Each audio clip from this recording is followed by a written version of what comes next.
Te, sexy mo te ah.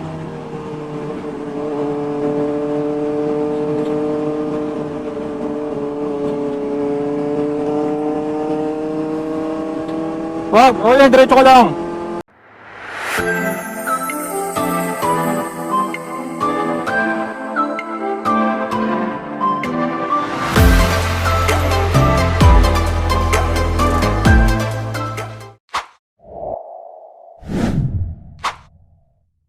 Subscribe, like, and share. So, nag-morning quickie ride nga kami ni Mister kasama ng ibang friends namin dito sa Pampanga.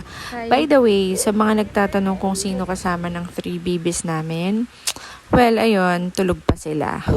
And kasama naman nila yung 2 angels namin sa bahay.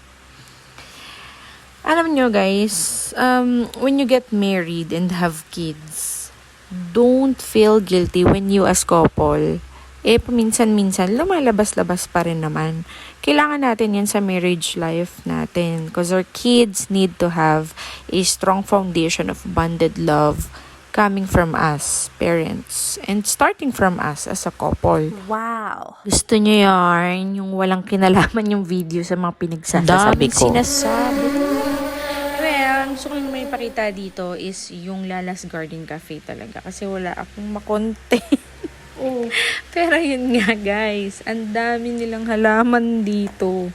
So kung gusto nyo lang kumain, magpunta sa cafe na maraming halaman, punta lang kayo dito. Pero promise, masarap naman yung food nila dito talaga. Medyo pricey lang. Check nyo na lang yung cost ng food nila. Pero sulit naman. Kasi yung in-order namin dito na breakfast, walang rice yun guys ha. Parang sausage lang, tapos egg, and basta may mga kasama pa siya na ibang dish. Parang mga around 300 to 400. Pero sulit siya. Parang mga 2 to 3 packs na yung makakakain. Tapos hanggang tanghali mo na yung food na yun.